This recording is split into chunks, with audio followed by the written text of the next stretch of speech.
Javier, ¿me escuchás perfecto vos? José Galeano también y Valeria Perfecto. Carabela también. Perfecto.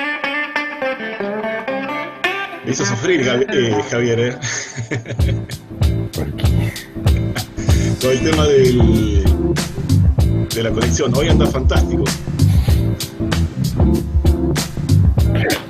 algo que tengo que mejorar.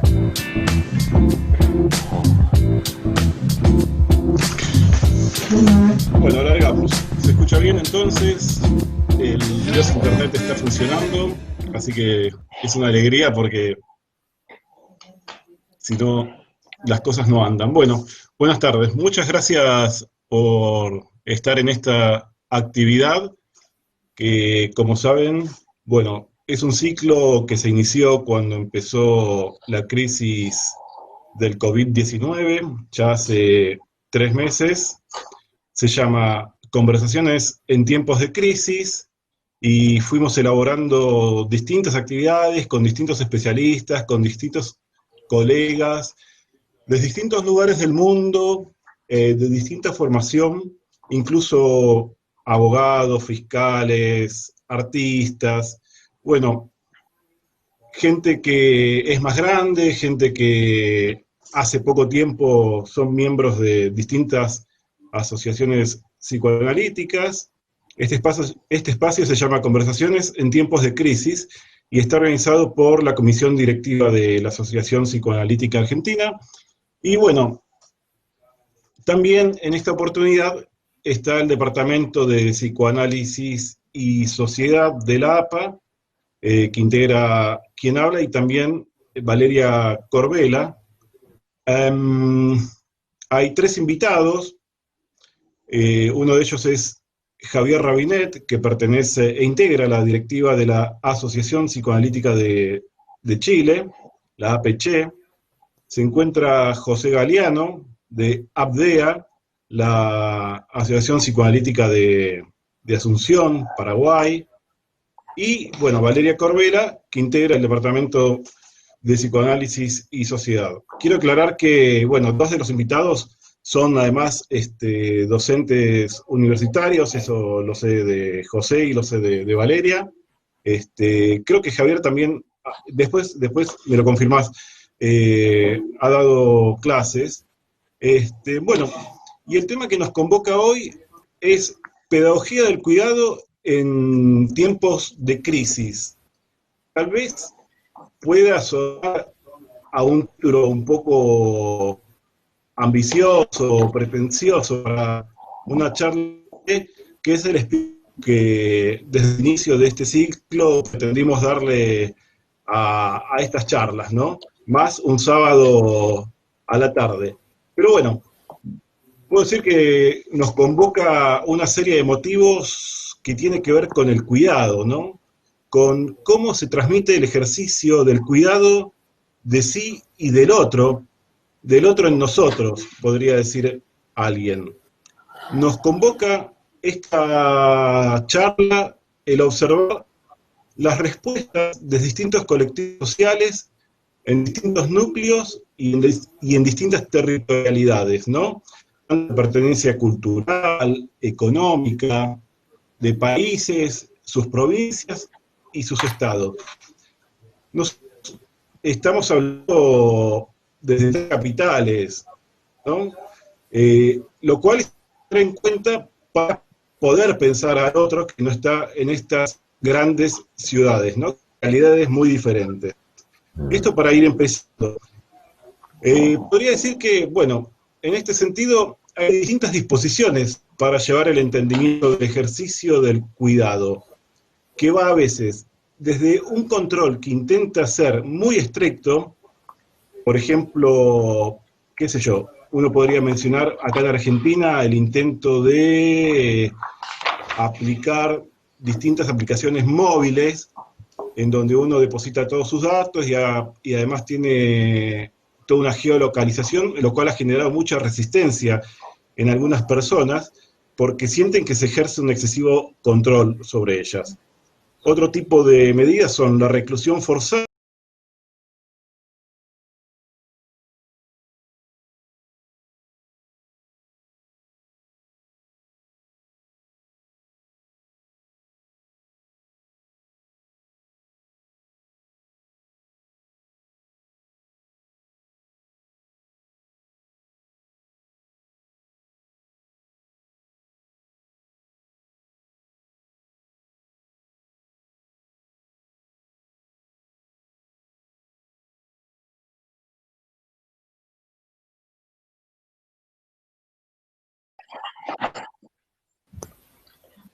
determinada en número par o impar. Bueno, acá en Argentina la situación justo en este momento está en un increciendo de casos, en lo que es el área metropolitana de Buenos Aires. La cuarentena tiene un poco de flexibilización, y frente a tantos días de aislamiento social y preventivo, por ejemplo, se permitió que la gente pueda salir a correr a partir de las 8 de la noche, con situaciones paradojales donde de pronto salen todos a correr y van corriendo uno al lado del otro prácticamente sin el menor cuidado. Distintas situaciones, ¿no? Entonces, ahí uno diría, bueno, pero acá se perdió el cuidado de sí, pero también del otro, ¿no? En el medio, creo que esto es algo que sucede en los tres países, que tiene que ver con las crisis económicas individuales y familiares, que en general suelen perjudicar sobre todo a los cuentapropistas, los autónomos, bueno, todos aquellos que viven el día a día, ¿no? Y que no dependen de un salario o no tienen la seguridad de un salario. De pronto, la percepción de un peligro mortífero queda relegada. Se produce un mecanismo defensivo maníaco que, como todos sabemos como analistas, siempre tiene consecuencias, que es la de una realidad que termina imponiéndose. Bueno, estas son algunas de las cuestiones que se abordarán hoy desde distintas perspectivas territoriales, teóricas y vivenciales. Todos estamos en la misma situación. En este sentido, para plantear, si pensamos en el psicoanálisis quizás como posibilidad de generar una mente analítica, una función analítica que tiene que ver con el reconocimiento de sí, pero también de los otros que nos habitan. También podemos poner en cuestión el tipo de enseñanza en un determinado aspecto o área. Esto es la pedagogía, ¿no? Una enseñanza en el cuidado en el que los gobiernos están tratando de impartir para que la población no se contagie masivamente. Frente a los discursos, porque hay distintos discursos, hay distintas recetas que plantean las formas del cuidado, y frente a ciertos discursos se alzan resistencias. Hay hasta protestas a veces en las calles, hay líderes que han invitado a sus ciudadanos a juntarse, a comer en restaurantes, negando la realidad de la amenaza. Mientras otros inicialmente tenían este tipo de discurso que parecía medio maníaco, algunos fueron cambiando en el transcurso del paso de los días, de la semana, al ver que esto era un peligro real, ¿no? Mientras algunos pretenden ser más estrictos, incluso a veces se infiltra la cuestión más política, partidaria en estas situaciones. Bueno, frente a este estado de cosas, uno se pregunta, ¿será posible diferenciar entre una pedagogía de pretendido corte de control de una pedagogía en la cual se empodere a los ciudadanos, dotándolos de una capacidad reflexiva que le permita algo así como una libertad responsable? Miren, hace días vengo pensando esta cuestión, y lo que pensaba es que es una pregunta que parece no tiene una respuesta definitoria, ya que la realidad es muy compleja como para simplificarla, ¿no? Ya que, como sabemos, no estamos todos en el mismo barco, sino en la misma tormenta, pero en diferentes barcos y balsas. Hay cuestiones como depresión económica, soledad, falta de contacto humano, de interacción con los otros. Bueno, estas son algunas de las consecuencias de esta seguidilla de aislamiento, ¿no? Que tendrá, como sabemos, impacto psíquico y físico. Podría preguntarles, bueno, ¿el displacer tiene un límite? ¿Hasta dónde se puede sostener? La angustia, ¿hasta dónde se puede llevar adelante? ¿La necesidad material tiene un límite? Por lo pronto, no podemos dejar de recordar la figura, como para poner algo extremo, se me viene ocurriendo, la figura del marasmo, ¿no?, de Spitz, donde alguien, incluso con alimentos, si no tiene ternura, amor, termina muriéndose. Bueno, ¿Qué idea de esto nos podemos hacer para fomentar el cuidado de sí? De alguna manera, conversando con los tres colegas que hoy están en este diálogo, creo que la cosa va a venir más o menos diferenciada desde tres abordajes y creo que Javier quizás aborde más desde una perspectiva más vinculada a lo que son las figuras de autoridad y lo que generan en los ciudadanos, ¿no? La agresividad, el odio que a veces genera las figuras de autoridad. Creo que tenía algo por ahí, algo histórico en relación a Latinoamérica, ¿no? En ¿Te el gustó sentido del la grado de cita? libertad que se le puede dar a los ciudadanos. Me parece que José Galeano, que viene trabajando hace rato toda la cuestión de Bion, Winnicott, creo que él va a enfocar más por el lado del continente, contenido, la posibilidad de alojar al otro, ¿no? Y conversando con Valeria en el equipo, bueno, Valeria Corbela, que es docente también en una universidad, por ahí aborda la cuestión desde lo que ella llama el arte de enseñar, el cuidado, ¿no? Que es la base de la pedagogía. Así que bueno, la idea es que sea un diálogo, todos tienen los micrófonos abiertos, esto significa que cualquiera puede interrumpir al otro, lo único que se les pide en esta charla de café es que por ahí dejen un espacio de 1 o 2 segundos para no pisarse, ¿no? Así que, como acá no hay, digamos, diferencias de género ni, ¿no? ni privilegios, yo creo que puede empezar cualquiera, aunque sé que uno de los integrantes le quería ceder el lugar primero a Valeria Corbela, como caballero. Pero puede arrancar cualquiera. La idea es esta, y como este fogón tiene leña de muchos lados, de Click Meeting, de YouTube, de Facebook, va a haber muchas preguntas que nos van a servir para enriquecer este intercambio. Así que la mesa está servida. Tengo que tomar yo la posta porque soy mujer y me han dado el primer lugar. Eres la dueña casa, más encima. Ok, no lo voy a tomar como una, ¿sí? Como una cuestión de género, sino como una cuestión, ¿sí? De cuidado y de caballerosidad, sí, que a mí no me molesta para nada. Eh, bueno, Juan, me parece que en tu presentación, fue más que una presentación, agradezco la invitación y bueno, estar compartiendo esto con estos colegas y mucho más que son más allá de las fronteras de nuestro país, ¿no? Así que te agradezco un montón a vos, a APA, bueno, por toda la organización de este evento. Como bien dijiste, Juan, bueno, vos pusiste en la mesa un montón de ejes, ¿no? Quizás voy a empezar por aquello que habíamos charlado unos minutos antes, y digamos la idea de lo que tiene que ver con el título, ¿no? Del encuentro. Y yo me basé un poco, digamos, jugué un poco con la palabra, lo que es la pedagogía, ¿sí? Un poco, como decíamos, en lugar de docente, pero también, digamos, desde el lugar del psicoanálisis, ¿no? Que es lo que nos convoca a todos nosotros. Yo creo que si vamos a hablar de pedagogía del cuidado, me parece que tenemos que hablar del arte de enseñar el cuidado, ¿sí?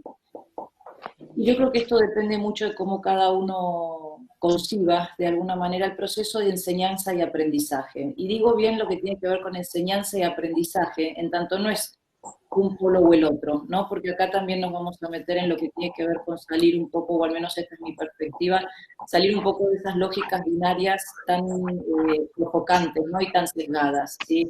O te enseño, te aprendo, o la economía o la salud, o sos de tal partido, sos de tal otro, ¿no? Entonces me parece que justamente el psicoanálisis latinoamericano nos caracteriza por, digamos, por lo que es la intertextualidad y la transterritorialidad, ¿no? Y yo creo que, digamos, el contexto actual justamente nos demanda a todos nuevas formas de cuidado, pero un cuidado personal, pero más que nada un cuidado ciudadano, en donde por supuesto también está incluido lo personal. Y yo creo que acá es en donde el aislamiento y ciertas políticas de cuidado tienen fundamentos en diferentes enfoques pedagógicos. Y un poco con esto es lo que quiero jugar yo. Están, por ejemplo, aquellos enfoques pedagógicos clásicos, ¿sí? Diría bastante antes del Renacimiento, ¿no? Particularmente el medioevo, que consideraban al maestro como aquel que tiene el saber, ¿sí? Y lo ponderaban en un lugar casi paternalista, ¿sí? Y digamos desde Vygotsky, Freire, bueno, un montón de pedagogos, ¿sí? Que empezaron, digamos, que dieron luz, digamos, a los enfoques contemporáneos pedagógicos, el centro está en la autonomía del alumno. Y no precisamente, no se lo considera al maestro, digamos, como aquel que tiene el saber, sino que el maestro es un tutor y un guía, ¿sí? Y yo creo que si esto lo trasladamos, digamos, al modelo actual de aislamiento, entiendo que hay un modelo más bien paternalista, ¿sí? Al menos hablo de Argentina, ¿sí? Yo creo que también convoca un poco a otros países, ¿no? Pero, digamos, este modelo paternalista que es el de quedarnos en casa, lo que hay que hacer, lo que no hay que hacer, y liberaron un poco algunas actividades, digamos, enseguida se dijeron, bueno, si sigue esto así, hay que volver, digamos, a foja cero. Y después, particularmente, Juan, yo lo pensé esto con, digamos, la autonomía o la responsabilidad de cada ciudadano con la actividad del correr, ¿no? Que esto fue en la ciudad, que se abrió el primer día, ¿sí? Se llenó la calle, y a medida que fueron avanzando los días, cada uno también fue aprendiendo este cuidado y también tomando noción del cuidado de otro. Y yo quiero también enfatizar que si nosotros hablamos de un rol paternalista es porque se infiere en sí que hay un posicionamiento infantil complementario.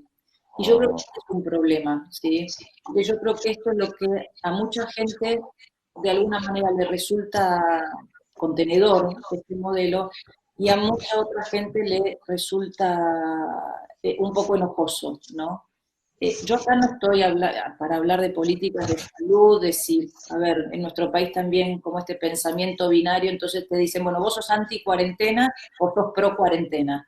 Me parece que es muy reducido pensarlo desde ese lugar, ¿sí? Y yo creo que Juan traía la noción de la complejidad de la situación y de particularmente lo que implica el reconocer cada una de las necesidades del otro al mismo tiempo que las propias, ¿sí? Y yo creo que ahí está la complejidad y lo difícil de encontrar la solución, si es que hay, porque no creo que haya una solución. Entonces me parece que este es un problema, digamos, que nos compete a todos los que estamos dentro del área de la salud mental y muy específicamente dentro del psicoanálisis, ¿sí? Porque el psicoanálisis plantea lo que tiene que ver con el lugar de reconocer al otro y en ese interjuego, sí, acá me meto un poco en las líneas, digamos, en los enfoques relacionales e intersubjetivistas, ¿sí? En donde lo que tiene que ver con la autoafirmación depende que un otro también nos reconozca y al mismo tiempo nosotros reconocer a ese otro. Y en este interjuego de diferencias e igualdades, ¿sí? Porque son las dos cosas, ¿sí? Son las diferencias y las igualdades, es que, digamos, lo que tiene que ver con todo lo que hoy por hoy también está aislado, ¿sí? Que es lo que tiene que ver con el contacto social.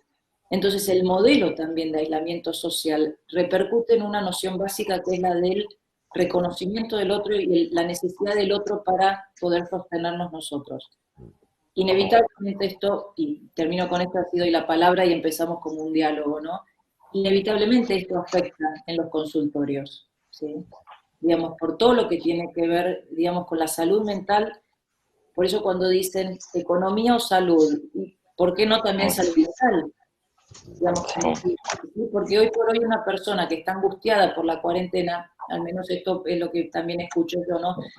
Es como descalificada, ¿no? Como diciendo, bueno, no te aguantás la cuarentena, ¿sí? Digamos, ¿sí?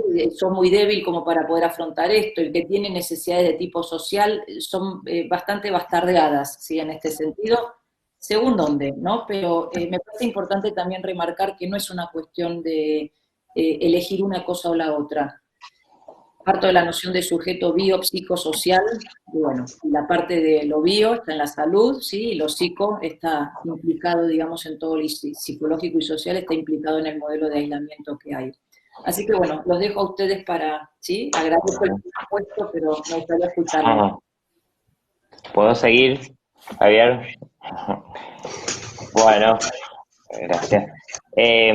Bueno, Juan ponía el acento cuando nos presentaba, ¿verdad? Que éramos docentes universitarios, cuando decía... y recién ahí me puse a pensar en esto, ¿verdad? De ser docente y lo que implica transmitir, ¿no? Lo que implica la enseñanza y cómo quizá también con los años de experiencia, que son varios, al comienzo empecé como asistente y después empecé, ¿verdad?, a tener un propio espacio. Cada vez me fui corriendo más de un lugar del que sabe, a poder pensar con los alumnos, a poder pensar con los estudiantes y desde ahí empezar a generar algo, desde el vínculo. Y esto creo que tiene algo que ver también con lo que dijo Valeria y con lo que se puede tratar esta pedagogía del cuidado, ¿no? Yo tomaba una frase de Fernando Ulloa, un psicoanalista argentino, con el que quería empezar, que dice así: hablar de la ternura en estos tiempos de ferocidades no es ninguna ingenuidad, es poner el acento en la necesidad de resistir a la barbarización de los lazos sociales que atraviesa nuestro mundo. Él lo escribía en otra época, para otro contexto, pero creo que se aplica muy bien para lo que estamos viviendo y para estas épocas de crisis, ¿verdad? Poner el acento por un lado en la ternura, y desde ahí podemos pensar en el vínculo y en el cuidado, y por otro lado como forma de resistir a los lazos sociales, ¿verdad? Como un impacto de lo que puede tener esto de la ternura en los lazos sociales. Por lo tanto, yo fui girando un poco por ahí cuando pensé pedagogía del cuidado, cómo se enseña, y se enseña a través del vínculo. Y ahí tomé algunas ideas. Podemos empezar a hacer un recorrido quizá desde Freud, que él habla del otro como un auxiliar, del otro frente al desvalimiento humano, que necesitamos a un otro a que nos cuide. Pero me quiero centrar en las ideas que traen Winnicott y Bion sobre el cuidado y el sostén del otro, del cuidador primario, que contiene las angustias, digamos, tempranas y las va devolviendo digeridas, ¿no? Esta idea de el otro como un continente que pueda alojar el dolor y devolver algo transformado, ¿no? La angustia en tranquilidad, ¿no? Y pienso que esa capacidad de alojar esa comunicación primitiva, ¿no? Ahí empieza a darse un intercambio entre ese bebé y la madre o el cuidador, y bueno, esa madre lo hace también, o ese cuidador, desde su propio mundo interno, desde su propia vivencia de sentirse, de haberse sentido cuidado, y también de sus redes que tiene de contención, ¿no? Y pienso que sin esa función de cuidado no podríamos constituirnos como seres humanos, ¿no? Y bueno, en algún momento de ese desarrollo empieza la preocupación por el otro, la preocupación y la empatía con el dolor ajeno. Y creo que este es un logro muy importante del crecimiento humano, ¿no? Klein hablaba de la posición esquizoparanoide como la preocupación en el self, y la posición depresiva como la preocupación por el objeto, ¿no? Pensando en el otro. Tomo nomás estas ideas como en relación al cuidado que hace del otro ser humano. También rescaté algunas ideas de Meltzer y Harris en un texto que hablan de familia y comunidad, en la que mencionan que la organización familiar tiene como función contener el dolor, conectado con el crecimiento y el desarrollo de sus miembros, dice, en la comunidad, ¿no? Y que mencionaban algunas de las funciones de la familia comunitaria, la decían, que decía que es generar amor, promover esperanza, y que pienso que en estas épocas vale, ¿verdad?, esto de promover esperanza, contener el dolor y ayudar a pensar las emociones. Me parecieron interesante la propuesta, ¿verdad?, de lo que implica una organización familiar y lo que puede hacer al alojar y a contener, ¿no? Bueno, por lo tanto, me parece que este cuidado que se transforma en un intercuidado después a lo largo de la vida, en los vínculos, es una experiencia emocional transformadora, ¿no? Y pienso como la antipedagogía del cuidado, que va a ser justamente la falta de sostén y de redes de contención. Ese vacío insoportable, esa ausencia de figuras contenedoras, de sostén, de límites, que van a dejar al sujeto en una soledad insoportable. Había una poeta, Elvira Sastre, que decía que la soledad es mirar a unos ojos que no te miran. Pienso en esto, en el desarrollo de los niños y de los adolescentes y de no sentirse mirados, como esta cuestión que deja una fragilidad psíquica en esto del cuidado del otro. Bueno, por aquí para empezar, y después quería hablar algunas cuestiones de la cultura paraguaya y de las formas que estoy viendo de cuidado, pero le doy la palabra a Javier. Muchas gracias, José. Quiero darle las gracias a Juan y a APA por esta invitación. Y ojalá pueda complementar lo que se está hablando con un poco la mirada de lo que hemos estado conversando con Juan estos días. Y que tiene que ver con poder abordar un poco más el problema desde un comienzo, y que es la idea de que no sabemos mucho del virus, por no decir que no sabemos nada. Así, por más que hayan estudios científicos, por más que haya habido una cantidad de avance en el siglo XXI y hayamos tenido una serie de ilusiones, este virus vino a desnudar nuestra profunda ignorancia respecto a muchas cosas. Y quizá lo más doloroso y lo más difícil de tolerar, más allá de las acciones concretas, ha sido el poder tolerar la incertidumbre. El tolerar la incertidumbre de que no hay vacuna, tolerar la incertidumbre de que no hay receta, de que no hay ningún gobierno, por más que los neozelandeses o los uruguayos crean, y ojalá que les vaya bien, que hayan podido resolver el problema.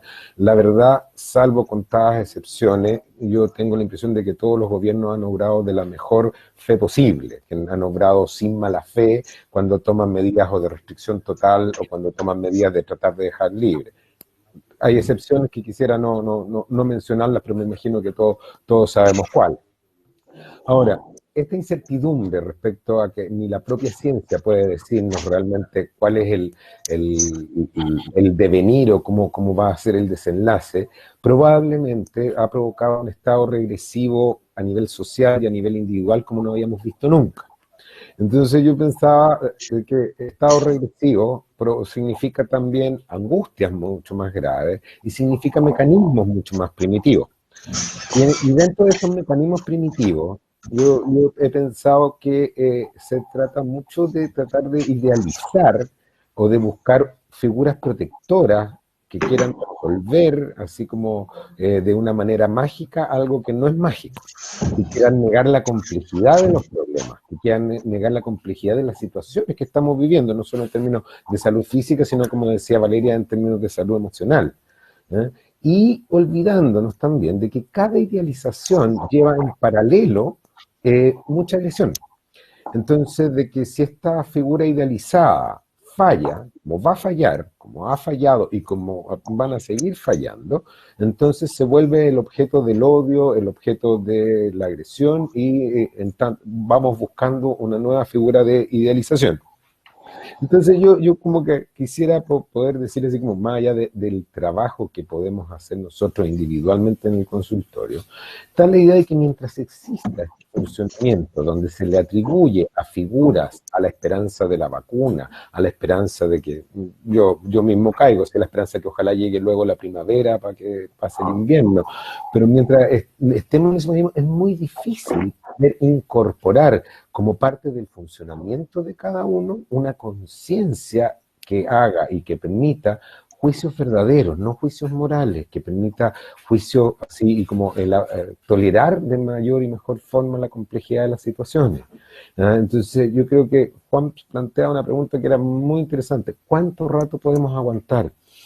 El que sea necesario quizás, y el que sea necesario tal vez teniendo esta oscilación en momentos de gran angustia, gran desintegración, donde nosotros tratamos de buscar estas figuras protectoras idealizadas y donde hay otros momentos donde podemos organizar mejor el pensamiento y podemos aceptar y tolerar lo mucho que no sabemos y también aceptar lo mucho que estamos sufriendo ahora, no solamente en términos así como físicos, sino como decía Valeria, como muy bien decía José también, en términos emocionales, ¿ya? Así de quedar expuestos a una indefensión y tener que soportarla un buen rato. Eso, así como para empezar.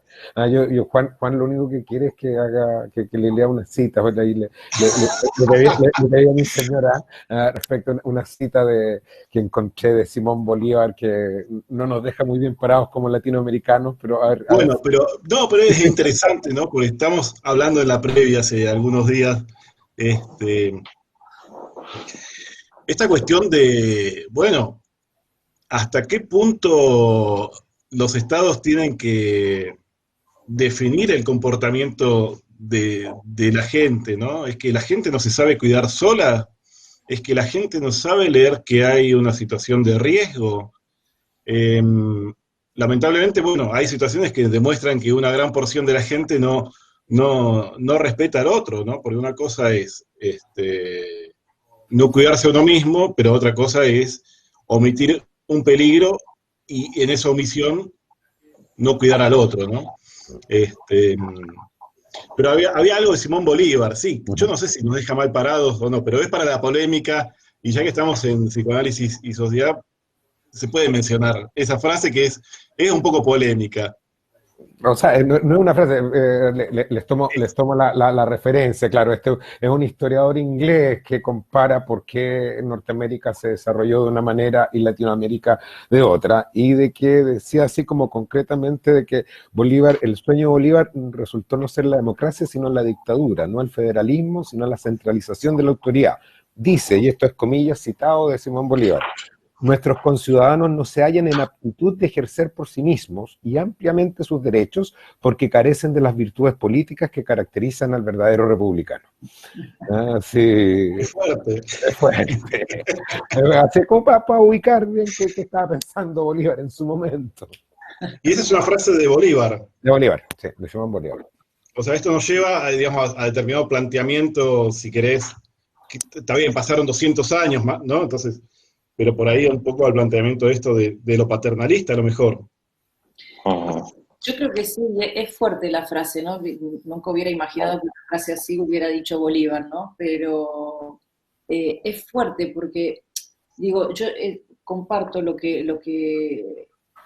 digamos, lo que Javier plantea también, ¿no? Digamos, en esto de los movimientos más regresivos propios, ¿sí? Digamos, esto es lo que pasa, ¿no?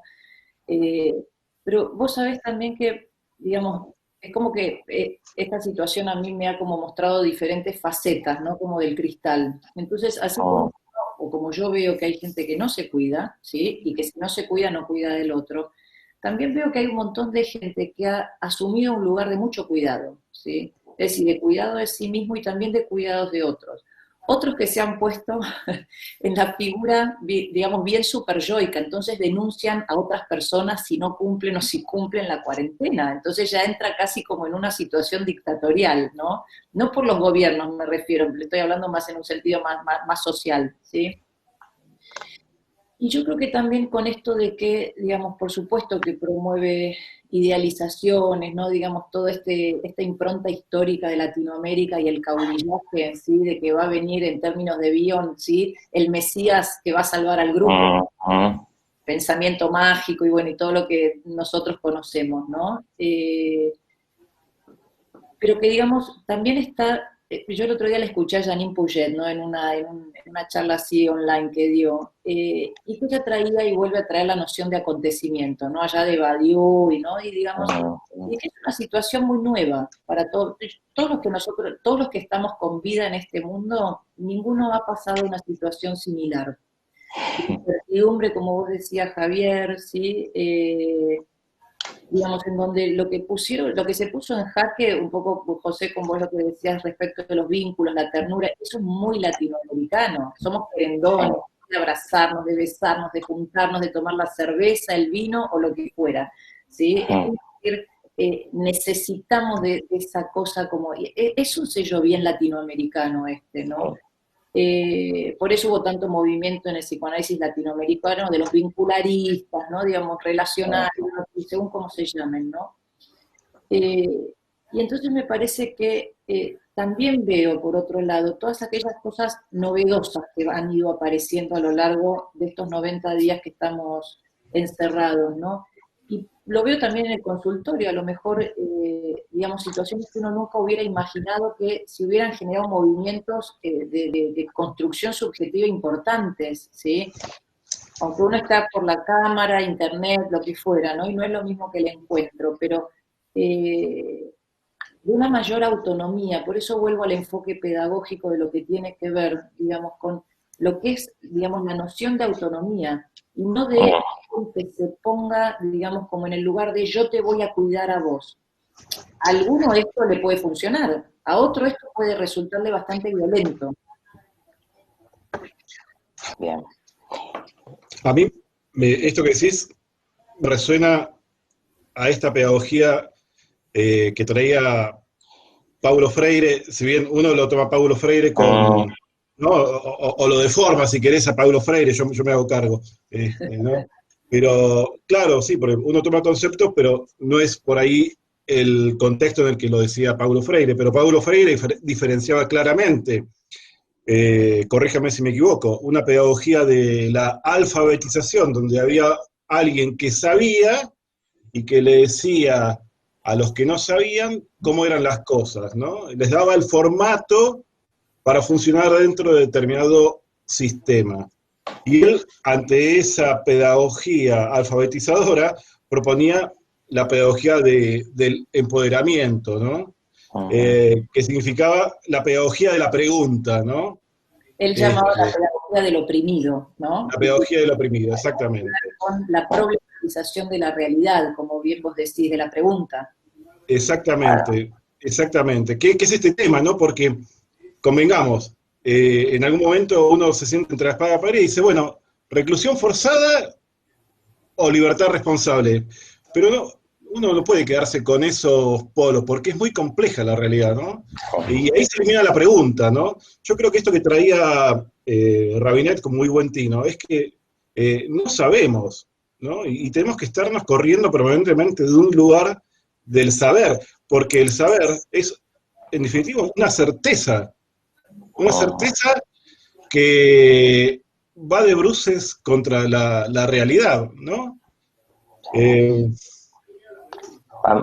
Tomando algunas ideas de política ya que trajo Javier, bueno, hay gente que decía, bueno, ¿será que, porque acá relativamente se cumplió la cuarentena, ¿será que se cumplió por miedo? Por cuánto nosotros tuvimos 35 años de dictadura, así que esa es una marca que nos ha dejado históricamente como pueblo, o se cumplió por el cuidado, no sé, no voy a entrar mucho de eso. Lo que sí quiero rescatar, hablando de política, un tipo de politicidad que me parece que surgió en este tiempo, que traje algunas ideas de los guaraníes para verlas cómo se aplica, me parece, en este tiempo de crisis, cómo se empezó a dar, que en guaraní, en la cultura guaraní, la palabra reciprocidad se dice yopoy, se escribe jopoy, yopoy. ¿Eh? La partícula jo es una partícula que habla de reciprocidad, po es mano, porque el guaraní es muy concreto, y la i implica abrir, es decir, manos abiertas uno para el otro, significa. ¿Eh?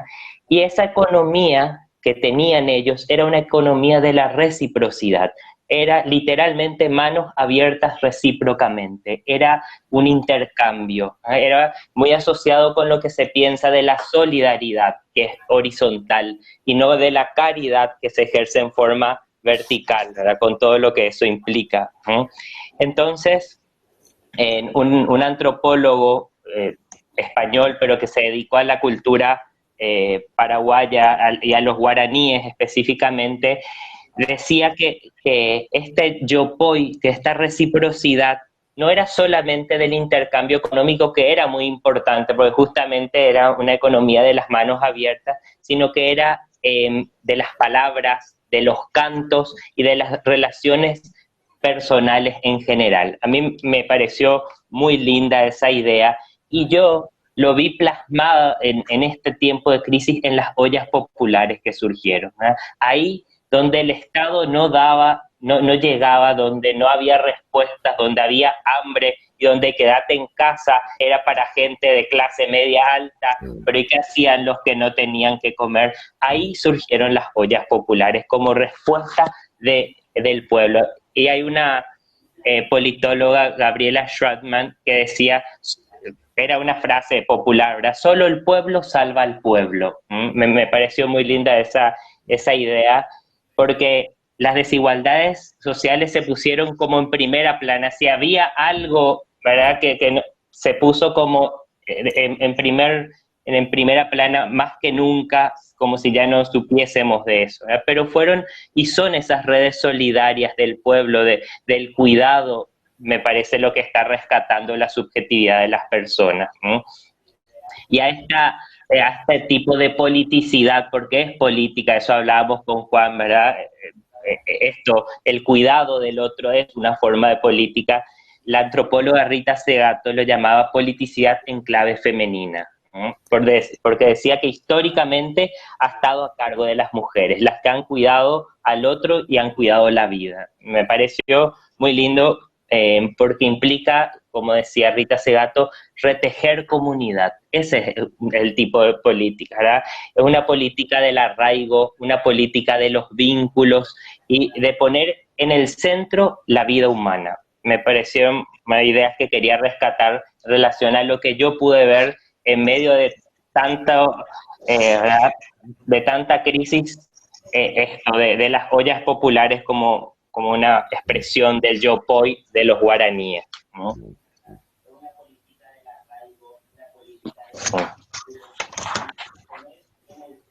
O sea que la pedagogía es política.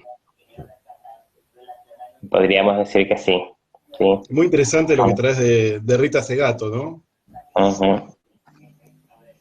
Es que inevitablemente la educación también, la educación va de la mano también de una cuestión política, ¿no? En cuanto a también de ciudadanos.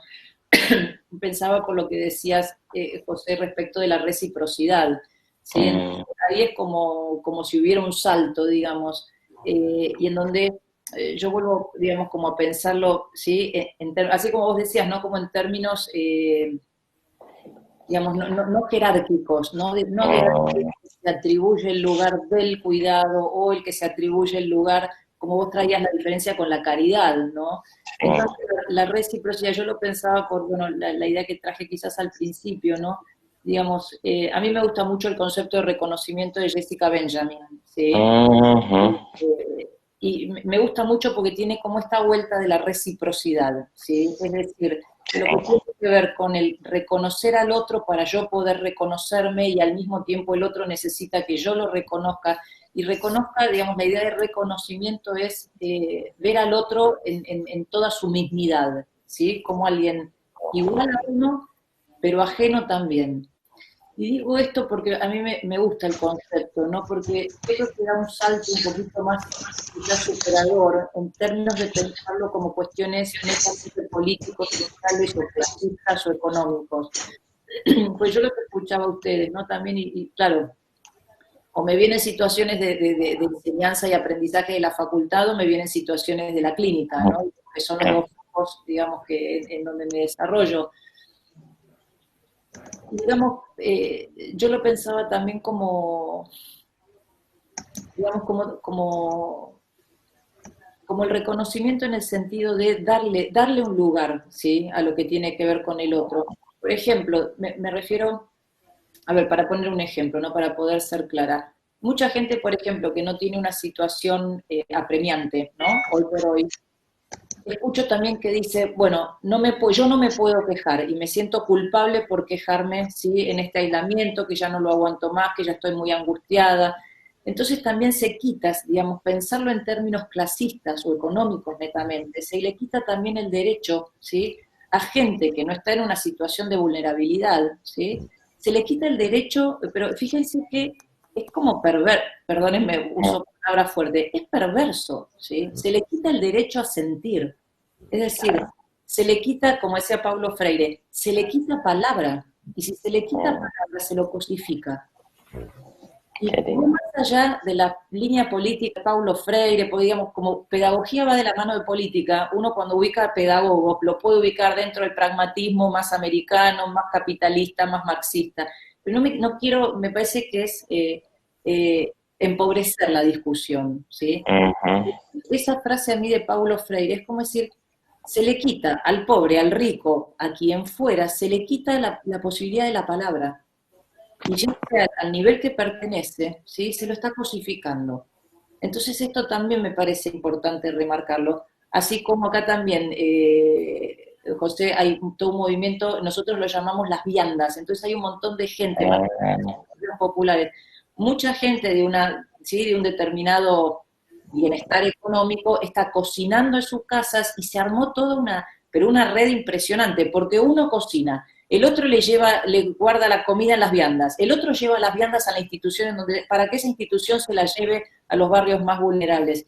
Y es decir, no es una olla popular, pero más o menos. Entonces, bueno, nada, quería señalar esto también, ¿sí? Porque, me parece perverso también quitarle la posibilidad a cualquiera, de cualquier índole, por eso vuelvo a la noción de reconocimiento de Benjamin, que más allá de cualquier condición económica o clasista, de poder reconocer a lo que a cada uno le pasa, ¿sí? Más allá de que viva o lo que tenga o deje de tener.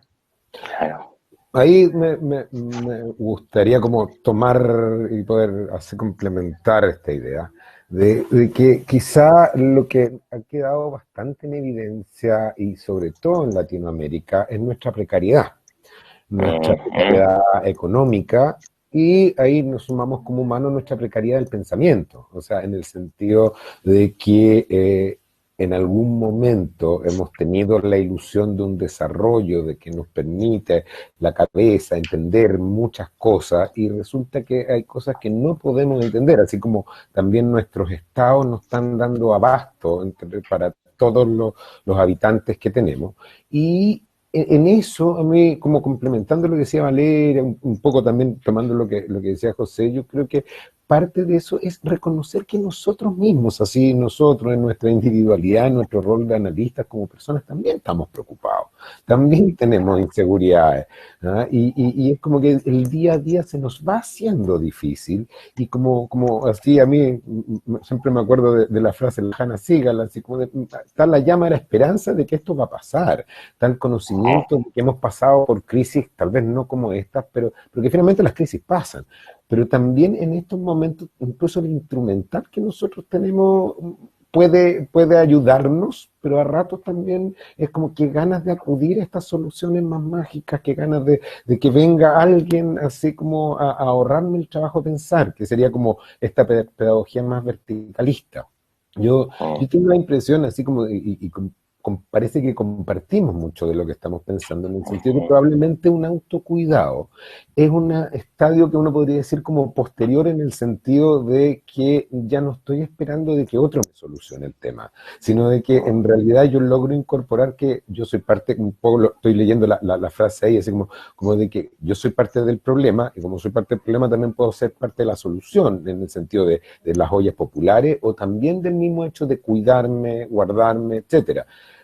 Pero como estamos en este momento tan difícil, esos son funcionamientos como oscilantes. O sea, a veces se puede y a veces funcionamos más regresivamente. Así es como... Es da un interesante, poco... ¿no? Porque a veces con los pacientes que uno busca que sean analizantes, uno tiene que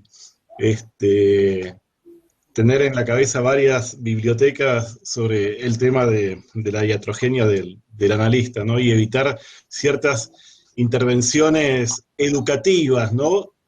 Que sería la vía más fácil para tratar a determinados pacientes, y lo más difícil es generar todo un proceso donde se logre que el paciente instaure una función analítica, ¿no? Pero es mucho más trabajoso, hay que invertir mucho más tiempo y recursos también, ¿no? Y en ese sentido me parece, yo les preguntaría, bueno, con toda la cuestión de falta de recursos materiales, ¿no? Nos queda espacio para una pedagogía del empoderamiento, ¿no? Les cuento que hay un montón de preguntas, son más que nada intervenciones, pero por ahí me gustaría transmitírselas. Hay un comentario de Florencia Camossi, que es una colega de APA, dice que una semana antes de que se anunciara la medida de la cuarentena, acá en Argentina, decidí que mi consultorio iba a hacer un giro. Le escribí a los pacientes con un poco de temor sobre cómo iban a reaccionar. Para mi sorpresa, lo que escuché como respuesta fue: Flor, gracias por cuidarme. Bueno, este es un comentario que hace Florencia. Después hay varios comentarios en YouTube. Norma Pereira dice: el neoliberalismo expone el valor máximo en el individualismo. Es difícil pasar a una caída y dar lugar al otro. Bueno, hay mucha gente que dice que agradece escucharlos. Está Sarita Risser. Bueno, Patricia Morandini, creo que es de Consulta Abierta, desde España, dice: hay que mentalizar a los grupos y a la sociedad, el control trae rabia y un largo malestar, bueno, que afecta obviamente a los consultorios y la educación desde lo infantil hasta la universidad. Claro, perdón que ahí interrumpa. Yo creo que es importante poder hacer esa distinción, ¿no? Yo creo que lo que dije al principio, salvo contadas excepciones, y creo que ahí también como psicoanalistas tenemos que ser bien cuidadosos, ¿ah? O sea, en el sentido de que tenemos que ser demócratas. Y tenemos que ser, ojalá, así de respetuosos de las autoridades, aunque no nos gusten. Así lo estamos viviendo acá en Chile concretamente, y puedo decirlo sin ningún problema. Yo no voté por el presidente que tenemos, pero el presidente que tenemos fue elegido democráticamente. La democracia es el sistema en el cual nosotros creemos y confiamos, y por lo tanto a mí me parece que en este momento hay que tratar de pensar de que hay que ser respetuoso con la autoridad, ¿eh? La autoridad se equivoca, ese es el tema. Yo creo que el error está en atribuirle a la autoridad un rol así como de que fueran los magos científicos o que van a venir a exorcizar el coronavirus y lo van a sacar y van a sacar lo mejor de la población. No es así. Pero también como ser muy cuidadoso en el sentido como de todos estos discursos donde finalmente se emiten juicios morales sin siquiera saber, así como de que cuáles son las razones por las cuales la autoridad toma esta u otra medida. En Argentina tomaron una, acá tomaron otra. En Argentina en este momento parecen que le están apuntando, nosotros parece que nos estamos equivocando, pero es lo que hay, ¿no? Y parte de como nuestra humildad pasa por aceptar que es lo que hay, aceptar que es un poco la regla del juego. Y que otra cosa que también le decía a Juana, que yo creo que una como golpe más fuerte que nos trajo junto con la precariedad económica es darnos cuenta de la precariedad así en términos de la salud, a propósito de que ningún país tiene un sistema de salud preparado para recibir a que se enferme toda la población al mismo tiempo. Y ahí nos acordamos de que todos queremos vivir, parece, ¿eh? Entonces, de que ojalá que hagan todos los esfuerzos en cuidarnos a nosotros y en sacarnos adelante si nos enfermamos. Pero ¿qué pasa si todos nos enfermamos? Entonces, yo creo que también tiene un carácter de un golpe ahí donde tenemos que ser como tratar de ser muy respetuosos, tratar de ser muy humildes en esta circunstancia.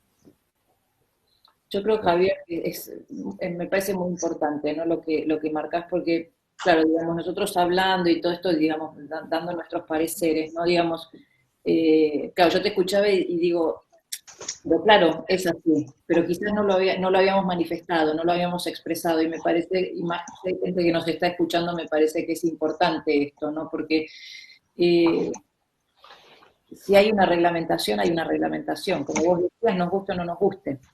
Y vuelvo a tomar algo que también vos traías antes, y como nadie sabe, porque nadie lo sabe, no lo saben los alemanes, no lo saben los chinos, no lo saben los argentinos, no lo saben los chilenos, no lo saben los americanos, no, Paraguay, nadie lo sabe, ¿sí? Y nadie se puede jactar, ¿sí? Porque es como decimos nosotros, bueno, el dicho que decimos nosotros, guarda con escupir al cielo, ¿sí? Porque nadie puede decir, bueno, hablamos unos minutitos antes de que arranque la charla, ¿no? Es decir, ¿Pasará esto? Ojalá pase, no sé, porque a lo mejor viene el verano y alguno queda dando vuelta y vuelve a empezar, porque el ciclo va a empezar en Europa, que allá vuelve el invierno. Esta idea de que nunca va a terminar y ojalá descubran la vacuna, por supuesto, ¿no? Pero me parece, y eso, digamos, en todo lo que tiene que ver con una cuestión de legalidad, ¿no? El psicoanálisis, bueno, ha escrito, ¿sí? Tiene bastantes desarrollos, ¿no? Digamos, lo que tiene que ver, digamos, con una instancia de legalidad, ¿no? Y si es la autoridad, que, bueno, nos guste o no nos guste, se haya votado o no, pero vuelvo a traer el contexto de que, bueno, como vos decías, nadie lo sabe. Entonces, digamos que, supónganse, bueno, ok, rompo la cuarentena. ¿Para qué? Si uno tampoco sabe si romper la cuarentena me va a proteger más que estando en cuarentena. Estamos en fases muy primitivas justamente por el desconocimiento de la enfermedad. Pero de todos modos, creo que aclarado eso, digamos, no implica que también no se pueda reflexionar acerca de las consecuencias que esto trae, ¿sí? Me parece que ahí nos anduvimos moviendo ¿sí? Hasta ahora. Acá hay otra pregunta, hay una afirmación o una pregunta. Si no hubiese un gobierno que prohíbe, ¿cuántos hubieran tomado la decisión de aislamiento y cuidado? ¿No? Bueno, esto es claro. Yo estaba pensando, Digo, un gobierno va a haber, es inevitable que no haya un gobierno, porque si no es ¿sí? un estado de anarquía absoluto. Siempre va a haber alguien que baje de alguna manera una legalidad, una reglamentación. Digo, nosotros tampoco estamos acá para discutir políticas de salud, ¿sí? Nuestro métier es otro.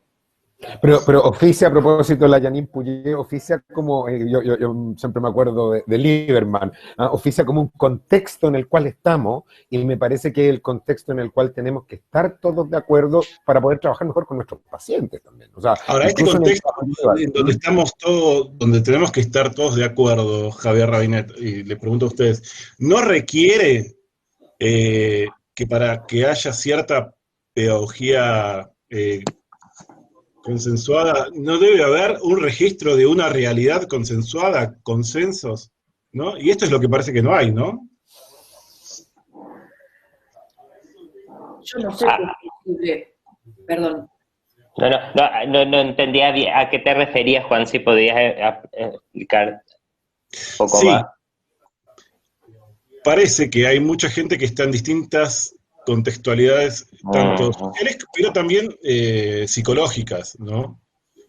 Entonces, desde cada individualidad o desde cada núcleo contextual, social, hay como realidades distintas, ¿no? Y hay determinados gradientes de negación de la realidad, hay determinados gradientes de aceptación de la realidad. Entonces, bueno, ¿hasta qué punto se puede hacer una pedagogía que incluya a todo lo social, a toda la sociedad, ¿no?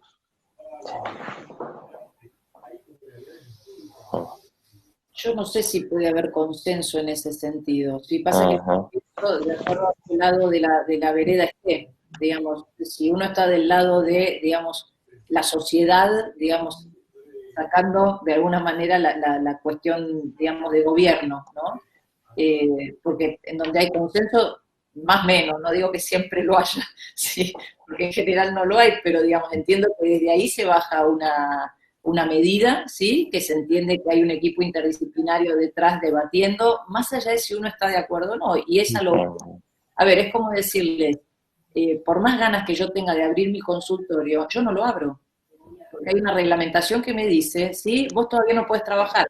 Y yo pienso que la psicología es una actividad esencial, pero mi gobierno no ha dicho todavía que es una actividad esencial. Me guste o no me guste, me tengo que acomodar a esa situación, aunque yo sigo pensando que es una actividad esencial. ¿Se entiende? Ahora, por el lado social, yo creo que no hay consenso, no puede haberlo, porque si no también quitamos la riqueza, ¿sí? Del intercambio. Pasa que también, haciendo a lo que traía... Es como una pregunta trampa, ¿no?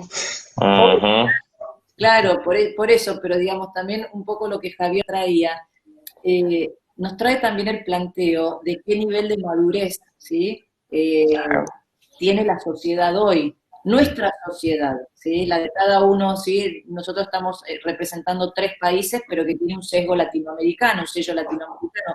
¿Qué grado de madurez tiene, ¿sí?, el ciudadano latinoamericano respecto de lo que es el autocuidado y el cuidado para con otros? Países en donde hay niveles de violencia muy altos, de inseguridad muy altos, de corrupción muy altos, ¿sí? ¿Sí? Entonces, digo, esa es la pregunta que nosotros nos tenemos que hacer. Eso no implica, y no digo, bueno, ok, como somos todos inmaduros, supónganse entre comillas, ok, ¿sí? Tiene que venir papá Dios, ¿sí?, a ponernos orden en este. No, yo creo que apunto más que nada a lo que tiene que ver, insisto, el concepto de autonomía. Así como, ¿sí?, como José también decía, bueno, somos chiquitos, nos cuidan, el cuidado, la acción específica de Freud, bla, bla, bla, Winnicott, pero vamos camino hacia una autonomía. Y yo creo que es el movimiento psicoanalítico. Por eso nos diferenciamos de los cognitivos. Nosotros no le damos tarea para realizar a nuestros pacientes. Aparte creo que hemos escogido un título, o han aceptado estar trabajando en este diálogo entre un título complicado, ¿no? Si bien hay una parte del mundo educativo que toma mucho las ideas de Freud, no debemos olvidar que Freud decía que había 3 imposibles, ¿no? Uno psicoanalizar, el otro gobernar y el otro educar, ¿no? Estamos en la clase Es un trabajo intenso. Quiero leerles algunas intervenciones de gente que quiere participar. Son intervenciones y hay algunas preguntas también. Por ahí se las digo de a poco, para así se pueden metabolizar y por ahí hacer alguna devolución.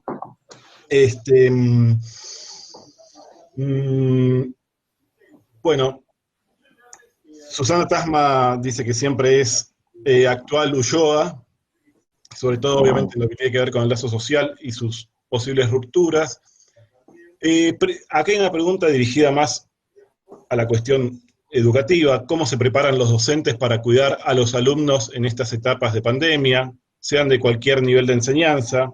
¿Están preparados? ¿Cómo se transversaliza, no? Bueno, Joyce Goldstein le dice a José Galeano: qué sensibles tus contribuciones. Gustó mucho el tema de las manos.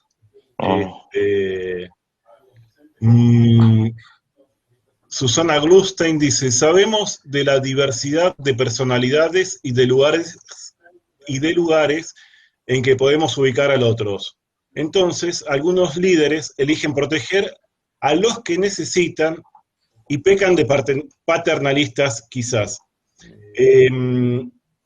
Acá escribe como José Sobaler: ¿piensan que los estados paternalistas suponen que deben cuidar y ordenar al otro, y las sociedades más democráticas tienden a confiar en los ciudadanos y a partir de ahí crean responsabilidad? Estados autocráticos generan más dependencia. Lila Gómez desde Mendoza pregunta: ¿qué modelos de cuidado les estamos transmitiendo a los niños y a los adolescentes? ¿Qué valores transmite la escuela respecto del cuidado? Bueno, Silvana Infantino dice: las dictaduras no se caracterizaron por cuidar la vida de manera paternalista.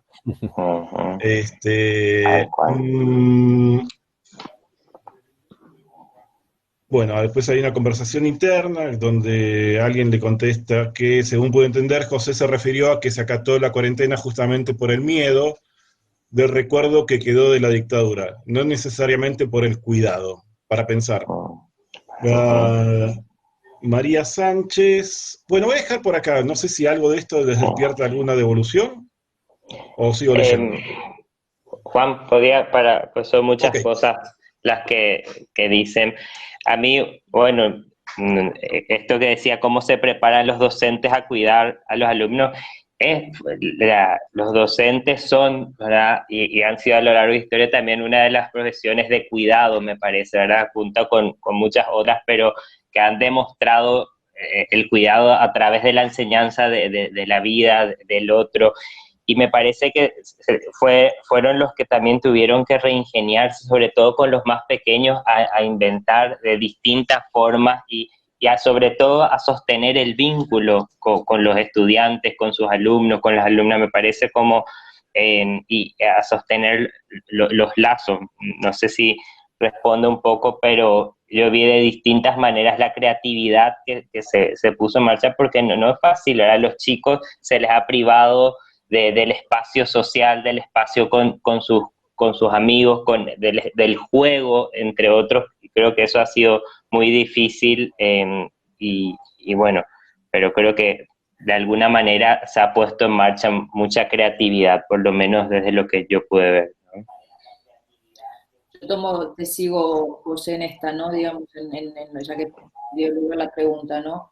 Eh, bueno, tuvimos que reinventarnos, digamos, en nuestro lugar de docencia, de transmisión del conocimiento, y bueno, con eso la virtualidad, sí, ha sido un soporte fantástico, es lo que ha permitido mantener, al menos en nuestro país, mantener las clases sin demora, ¿no? Es decir, a lo mejor una institución se tardó un par de semanas, pero bueno, hoy por hoy todas las clases son virtuales, clases por Zoom, según las plataformas de cada una de la universidad. Claro. Esto inevitablemente lleva a la concepción de un alumno autónomo, ¿sí? Que, digamos, tener el docente paternalista o maternalista, ¿sí? Que les explicamos todo en la clase y le damos todo de alguna manera predigerido, ¿sí? Esto también está trayendo como un aspecto, a mi entender, bastante positivo, ¿sí? Que es como el alumno que, ¿sí? Se hace cargo de alguna manera responsablemente, ¿sí? Digamos, de su educación, porque, a ver, es como decir, no queda otra, porque no tiene al docente que lo cruza en el pasillo, que lo ve, que le pregunta, ¿sí? Hay una mayor colaboración entre ellos por el lugar de los foros, ¿sí? Entonces hay reciprocidad, ¿sí? Y yo creo que esto también es positivo, ¿sí? Uno los ve como van pensando y respondiéndose entre ellos y abriendo temas, ¿sí? Y esto en la clase no siempre pasaba, en la clase presencial me refiero. ¿Y cómo se sostiene todo esto? Porque a nadie le gustan las clases por Zoom, ¿sí? Con el vínculo, como vos decís, José. Con un mensaje, con un mail, profe, esto, sí, no te preocupes, quédate tranquilo, sí, digamos, en todo lo que tiene que ver un vínculo, por eso yo lo pongo como un sello muy latinoamericano, ¿sí? En donde la ternura, el estar, en una palabra cálida como bueno, quédate tranquilo, sí, digo, esto es lo que y lo que hizo más llevadero este primer semestre, y que vamos a continuar. Yo creo que hasta fin de año las clases no se van a abrir presencialmente. Tal cual. Y dar lugar a la palabra, ¿verdad? Dar lugar también, por lo menos en mi experiencia, ¿verdad? Me tocó dar un tiempo de que circule la palabra, de poder escucharles, y de no, que eso es parte también del cuidado, ¿no? Y no solamente el conocimiento, sino que qué les está pasando, cómo están sintiéndose, ¿no? El COVID fue tema obligado y sigue siendo claro, porque nos permite, yo doy psicoanálisis, la materia psicoanálisis y orientaciones actuales de la psicología, ¿no? En la universidad. Entonces, como una experiencia fantástica, como para ver también, ellos traen también las reacciones, las emociones, qué es lo que les pasa a ellos, la desmotivación respecto del estudio, cómo levantar todo un aula virtual en relación a esto. Lo que vemos en la sociedad, a ver, lo que pasa en un aula es muy similar a lo que pasa en una sociedad también. Sí. Sí. Acá Gilla Zafore dice, quizás un consenso posible sería pensar que el cuidado en su expresión de reciprocidad o solidaridad permitiría disminuir la violencia individual y social. Hay como... Hay varias preguntas, hay muchas preguntas. Suele suceder esto, ¿no? Casi sobre el final, por ahí se alarga un poquito, pero surgen muchas preguntas e intervenciones. María Sánchez dice, pienso que la autonomía está directamente ligada a la identidad. El cuidado, por ende, es un concepto necesariamente anclado a la identidad. La incertidumbre quiebra los contornos de identidad. Más adelante, voy a bajar esto. Hay muchos comentarios que elogian, digamos, la actividad. la caridad como asimétrica y la solidaridad como vínculo simétrico. Bueno, hay alguien que obviamente ya recuerda que desde los artículos sociales de Freud siempre las instituciones son causantes de malestar. Creo que un poco de la pedagogía del malestar, ¿no? Hasta dónde podemos soportar este malestar extra que estamos viviendo. María Sánchez agrega, los gobiernos deben ser continentes y guías más que, creo que quizás acá se juega algo de lo que se venía hablando, los gobiernos deben ser continentes y guías más que entidades represivas o gendarmes. El cuidado surge del reconocimiento de sí mismo y del otro, no del miedo. Bueno, saludos de Colombia. Que la negación del riesgo no sería contraria al cuidado, dice Susana Glustein. Coincido, creo que es una pregunta retórica, creo que sí, obviamente. Carmen Cuenca, desde Guadalajara, dice que no hay un consenso sobre el virus, incluso hay quienes creen y afirman que no existen.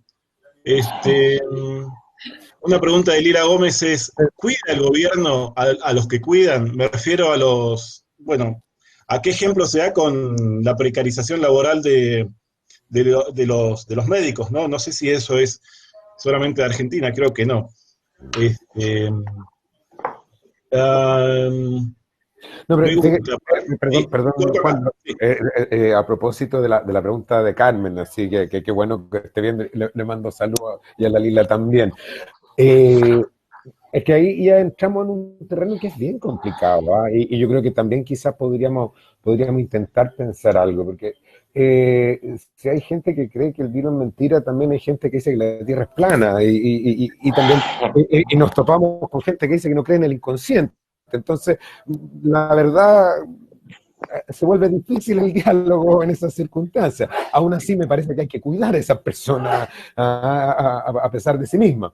Pero también, yo no sé, y esto yo le preguntaba a Juan, y un poco lo que al principio de la conversación, no sé cómo funciona en otras partes del mundo, y si eso tendrá que ver con nuestra idiosincrasia latinoamericana, pero esta cosa que, ¿cómo llamarlo? Así como antisocial de gente que a sabiendas que puede contagiar a otro, a sabiendas de las restricciones, como pensando por qué tienen que haber militares en las calles, tienen que haber gendarmes en las calles, etcétera, y creo que igual sigue haciendo cosas que son antisociales, o sea, que ponen en riesgo que hay una norma y se transgrede, y parece que los latinoamericanos somos buenos para eso. Yo creo que ahí no sé cómo es la experiencia de ustedes.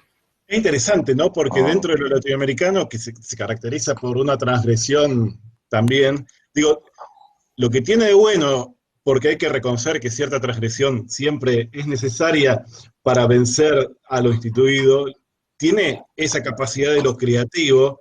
Muchas veces, en otro tipo de situaciones, se pone en una situación de riesgo, ¿no? Esto que vos planteás, Javier, ¿no? Y yo, qué sé yo, uno preguntaría, bueno, ¿hay ahí una pedagogía de hierro? ¿Qué sé yo? Hablando con algún colega me decía, bueno, el que salga y quiera salir, que salga, pero que firme un papel donde diga que si se enferma no va a hacer uso de esos recursos, ¿no? El problema, Juan, es que ni siquiera es ese. El problema es que además puede contagiar a otras personas. Entonces, claro. Y eso, esa conciencia del otro, porque lo que trae José es muy bonito, y también ocurre en Latinoamérica, quizás mucho más, lo decía la misma Valeria, pero así en paralelo con este sentido de comunidad, está este sentido de transgresión, está este sentido como de desprecio incluso a la ley o a la autoridad, pero que limita abiertamente en el daño al otro. Tal cual. Yo creo que una cosa es lo que tiene que ver con la transgresión, y otra cosa es lo que tiene que ver con romper con la ley, ¿sí? Porque digo, puede transgredir, ¿sí? Como vos decías, Juan, creativamente puede encontrar una vuelta para, digamos, deconstruir lo construido, lo instituido, digamos. Bueno, hay un montón en el psicoanálisis dicho de esto, ¿no? Pero otra cosa muy distinta es romper la legalidad, ¿sí? Si hay una ley, Y eso también, lamentablemente, ¿sí? Digamos, lo que tiene que ver con la justicia, corrupción, ¿sí? Entonces, voy, que no es el que me gusta, ¿no? Pero si vamos al modelo paternalista, si papá roba, ¿qué nos queda para los de abajo? Entonces, una cosa muy distinta para mí, es romper con la ley y otra cosa es transgredir. Claro. Por eso, ahora, el mayor Estado democrático que es el Estado, bueno, no voy a mencionar el Estado, pero un presidente de un país muy democrático, el más democrático del mundo, fue a una fábrica de elementos de seguridad para el COVID sin barbijo. Tuvieron que tirar toda la producción porque el presidente del país más democrático del mundo no hizo caso omiso, ¿no? Hay una pregunta que acá nos transmite Cecilia Moya, de la Asociación Psicoanalítica Argentina, creo que todos la conocen, es una pregunta a los tres. ¿Creen que hay una política en los modos de ejercer la pedagogía?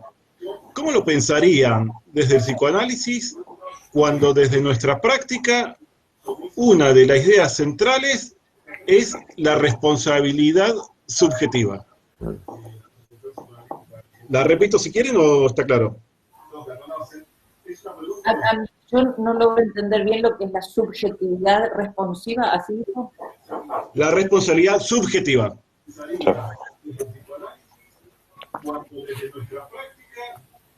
Bueno, ahí yo me pierdo un poco con qué es lo que quiero decir Cecilia con esta palabra, ¿no? Pero bueno, a lo mejor no la conozco yo y los demás sí. ¿Qué palabra? Esto de la responsabilidad subjetiva, ¿está haciendo algún concepto, haciendo referencia a algún concepto? ¿Se entiende mi pregunta? No, dice responsabilidad subjetiva. Okay. ¿Es decir, la responsabilidad del sujeto? Sí, subjetiva. Me la mandó por WhatsApp porque como no la pudo mandar por el chat, la transmito por esta vía. No sé si está, perdón, José, ibas a hablar. No sé si, tampoco entendí del todo, pero quería nomás hablar, asociando libremente lo de la responsabilidad que decía Javier, que me parece que es clave esto de entre la transgresión y la responsabilidad está la cuestión de cuidarse y de cuidarle al otro. Ese me parece el límite que hay que poder tener, ¿verdad? Porque, bueno, uno dice, bueno, transgredo, ¿cierto? Lo que sea. Bueno, a ver, tu transgresión, ¿hasta dónde para cuidarse a uno y cuidarle sobre todo al otro? Esa noción del otro como un otro diferente y al que tenemos que poder cuidarlo me parece que es clave para pensar estas cuestiones, ¿verdad? Voy a tratar, así le mando mucho cariño a la Cecilia, tanto tiempo que no la vemos, a propósito de esto mismo, así tanto tiempo que no nos vemos. Voy a tratar de así dar una visión que además tiene que ver como con una aceptación de los límites de nuestra práctica. Y que si bien nosotros tenemos que estar todo el rato tratando de buscar fomentar la responsabilidad individual, tratando de construir o develar inconsciente, da lo mismo el modelo. Yo tengo la impresión, sobre todo cuando uno trabaja con jóvenes y a veces también incluso con pacientes adultos, pero que hay momentos en los cuales ejercer el rol de cuidado o hacer algunas intervenciones que pueden ser llamadas pedagógicas o psicoterapéuticas, saben que no tiene nada de malo. ¿No? O sea, yo tengo la impresión de que si estamos orientados por un deseo y con un modelo de intentar entender, pero de que en determinado momento se produzcan circunstancias donde la persona necesita ayuda, necesita así, no estoy pensando ni siquiera en consejos puntualmente, sino que de repente en estimular, por ejemplo, el autocuidado, pero el estimular el autocuidado a veces de manera activa. Yo no sé cómo si lo piensan ustedes, por ejemplo, en personas que viven solas, entonces que tengan hábitos de cuidado y hábitos incluso de poder contactarse con gente para poder tolerar de mejor manera esa soledad. Yo tengo la idea de que no es contrario, como el fenómeno es tan complejo que a mí me parece que no es excluyente hacer intervenciones que pudieran llegar a ser a veces como más pedagógicas. Ahí me pongo casi del lado de la Ana Freud, así a propósito de que el psicoanálisis también puede ser una pedagogía. Ajá. Les voy a leer algunas cosas más. Eh, hay mucho. Alguien dice, creo que Carmen, que no ve posible el autocuidado, viable el autocuidado en Latinoamérica, donde la mayor parte de la población está en pobreza. En Guadalajara el nivel de restricción no fue tan represivo, pero sí claro, sin ambigüedad, y la curva ha sido paulatina, sin desborde del sistema de salud pública aún. Valeria Nader, desde Rosario, psicoanalista de la Asociación Psicoanalítica de Rosario, del APR, dice, totalmente, hay personas que viven donde es imposible el autocuidado, baños compartidos, hacinamiento, falta de agua, sin alcohol al 70%. Gabriela Toro dice, aunque no hayan las condiciones suficientes para el autocuidado de una buena parte de la población, igual hay que reflexionarlo porque creerlas desprovistas de agencias tampoco contribuye, es algo muy complejo.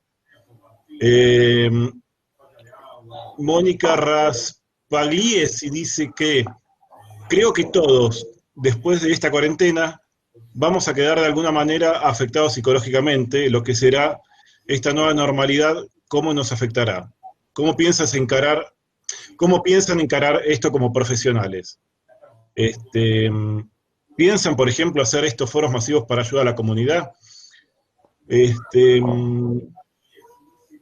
Bueno, la transgresión algunas veces se da en algunos grupos, jóvenes haciendo el botellón, esto debe ser un término español. Claro, también está la transgresión individual. Gabriela Toro, de Ecuador. Acá en Ecuador muchas familias transgredieron la imposición de no acompañar en hospitales a sus familiares con contagio de COVID, en el momento más álgido en Guayaquil. Transgredieron para cuidar. Desde, uno podría decir, no pone para qué, pero uno podría decir, transgredieron para cuidar la salud mental. Perdona, Juan, lo que pasa es que ahí ya se tocan varios temas que han sido abordados también en distintos seminarios de la APA y también de la Asociación Internacional. Tenemos así yo digo... Exactamente, sí, coincido. Pero me parece que da cuenta de las urgencias que hay y que de algún modo impiden cierta posibilidad de aprendizaje, ¿no? No sé si... Creo que se... Congeló Javier. Se congeló. Javier, sí. A ver, Juan, por ahí. Sí, ahí lo estoy antes que reconectando. termine, me vas a dar un poquitito, Sí, quiero leer nos podemos extender un poquito más. Bueno. Quería leer algo que me pareció muy lindo de Eduardo Galeano, que dice en el libro de los abrazos, justamente hablando de la pedagogía del cuidado. Leo y después les digo con qué asocié. Dice, Celebración de la Amistad se llama su escrito. En los suburbios de La Habana llaman al amigo mi tierra o mi sangre. En Caracas el amigo es mi pana o mi llave. Pana por panadería, la fuente del buen pan para las hambres del alma. Y llave por llave, me dice Mario Benedetti. Y me cuenta que cuando vivía en Buenos Aires, en los tiempos del terror, él llevaba 5 llaves ajenas en su llavero. 5 llaves de 5 casas de 5 amigos, las llaves que los salvaron, ¿no? Me parece una hermosa metáfora para estos tiempos difíciles y saber que tenemos esas llaves en otros como un refugio psíquico y que nosotros también podemos ser llaves para otras personas, ¿verdad? En ese cuidado mutuo. Yo creo que es tan así, ¿no? Que es muy, digamos, seguir con ese modo muy directo. Y yo creo que también en esto del cuidado del otro, por una de las preguntas también que han hecho, ¿no? Digamos que también hay todo como un movimiento, y quizás tiene que ver un poco con lo que Javier dijo respecto a la pedagogía o no del psicoanálisis, ¿no? Que siempre es como, ¿sí? De alguna manera está como mal vista. yo creo que también hubo una respuesta, digamos, con todo este movimiento de los click meeting y en streaming, ¿no? Y las plataformas que no solo se han abierto a un público especializado, sino también a un público general.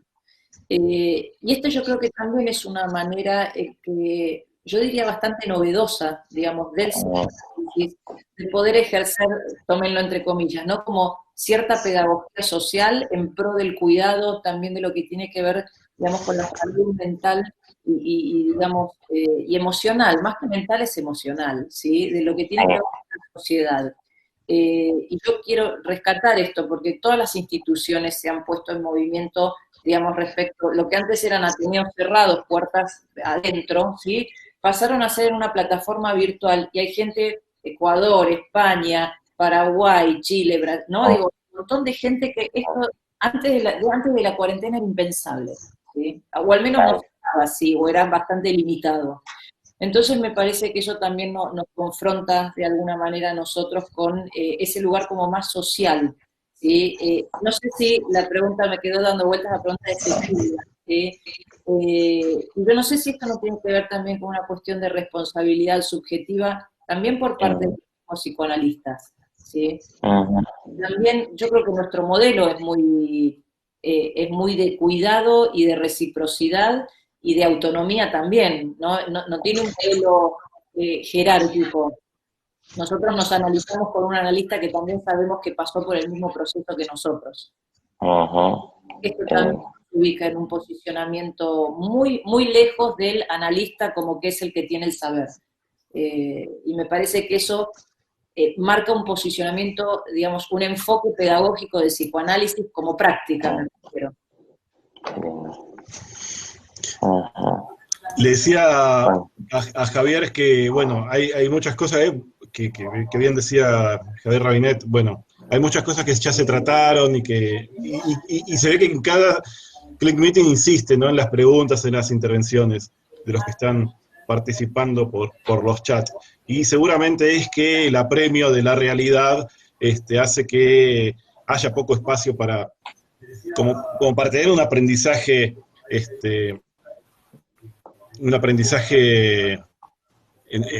como el que uno podría tener en una situación normal, ¿no? O tal Yolanda vez, Cubers dice... perdón, o nos pone en la situación que yo creo que hay que encarnarlo. Ahí me pondría bien bioniano, así como de decir de que este es un aprendizaje que tenemos que encarnar.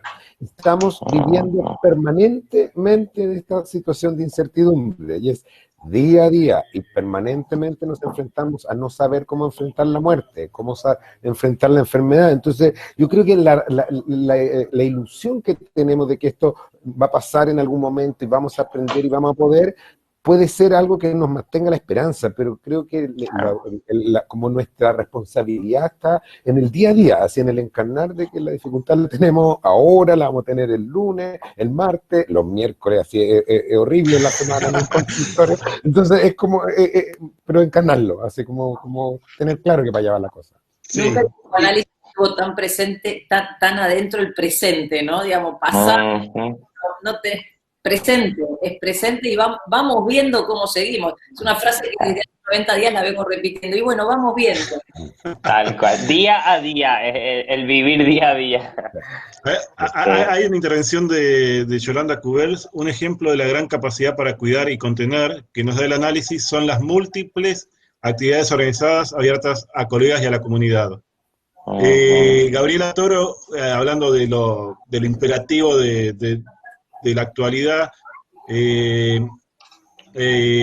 dice, como ya se escuchaba, de la pérdida de cadáveres de quienes fallecían, como también algunos morían en la puerta de dispensarios.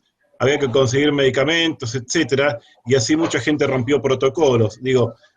¿Cómo la urgencia está permanentemente encarnada estos días, no? Pero bueno, hablando de encarnar, digamos, como decía Javier, creo que todos estamos de acuerdo que siempre tenemos que mantener una idea falsamente omnipotente de que todo va a ser mejor, ¿no? En el futuro, ¿no? Si no hay esperanza...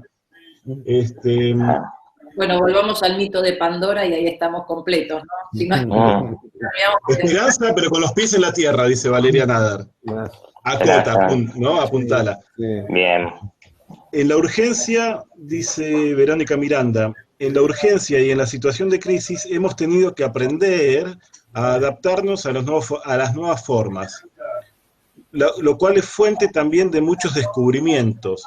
La paradoja, que desde un encierro mucha gente ha empezado a pensarse desde otro vértice y se le han abierto nuevas ventanas. Lo felicito.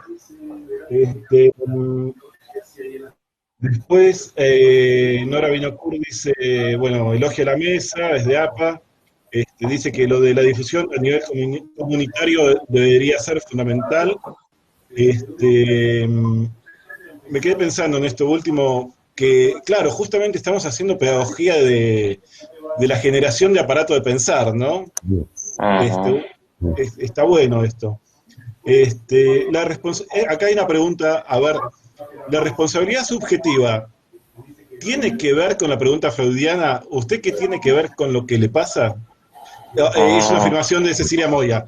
La responsabilidad subjetiva tiene que ver con la pregunta freudiana. ¿Usted qué tiene que ver con lo que le pasa? ¿No? ¿O qué papel juega, ¿no? En estas épocas. Bueno. No, perdona. A ver, Valeria, por favor, dale. No, dale, anda. No, así, o sea, ¿qué tiene que ver? Sí, pues somos humanos, estamos habitando en un momento que nos homogeneizó en algún sentido como humanos y de hecho yo creo que sí tenemos harto que ver a propósito de ponernos en cuestionamiento muchas ilusiones que tuvimos de omnipotencia humana. O sea, yo creo que probablemente junto con los duelos reales y los duelos por las pérdidas de restricciones de libertades, yo creo que el duelo por la omnipotencia que teníamos de la evolución infinita de la ciencia, creo que nos ubica en un contexto que decimos, sí, tenemos que ver con eso, así, y es parte de nuestro malestar en este momento. Yo creo que es parte de lo que nos tiene mucho más sufrientes de lo que estamos. Así como, así me da la idea de que ahí hay harto que hincarle el diente. Ahora entendí la pregunta de Cecilia, ¿no? Cuando dijo esto. Y yo lo que agregaría es que, además de esa omnipotencia que la echó por la borda, ¿sí? Puso patas arriba al mundo entero, porque es el mundo entero. Digo, cuando yo pienso esto, como me da una especie de vértigo. Pero creo que también lo que pone en dimensión, ¿sí? Y, digamos, ubica, digamos, la pregunta freudiana, digamos, en una nueva dimensión, que es que también están los otros, ¿sí? Porque es decir, yo tengo que ver con esto y con el cuidado, ¿sí? Pero también dependo de que los demás se cuiden. Y no, ¿se entiende? Digo, y no es solo una cuestión interna mía. Sí, la cuestión, por eso yo, perdón, estoy como, ¿sí? Encantada con el concepto de reconocimiento. Es eso paradojal. Yo me cuido, pero para yo cuidarme también necesito que el otro me cuide y se cuide. ¿Se entiende? Sí. Digamos, la intersubjetividad que desde la década del 80 ya se instaló, digamos, en todos nuestros enfoques, ¿no? Para ir cerrando, transmito una última pregunta, porque la verdad que siguen, pero hay algo que me gustó como la plantea Gabriela Penoni. En Pulsiones y Destinos de Pulsión, el otro, dice, es el lugar donde se proyecta lo que es molesto. Entonces, ¿cómo cuidar al otro depositario de las proyecciones desagradables del sujeto?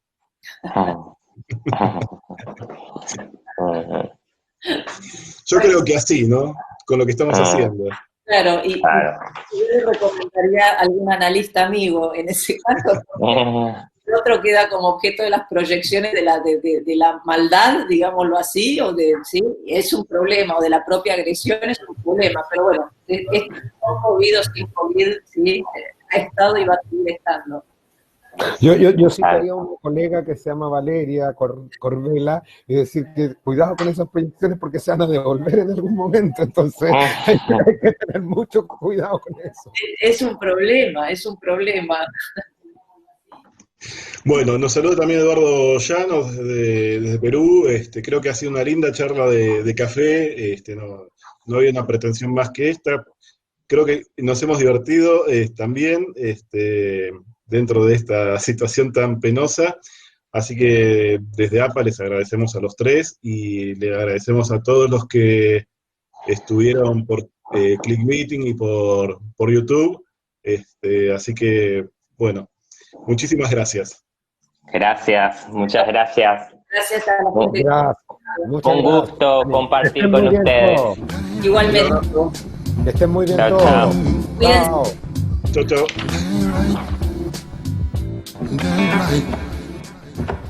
Got it right.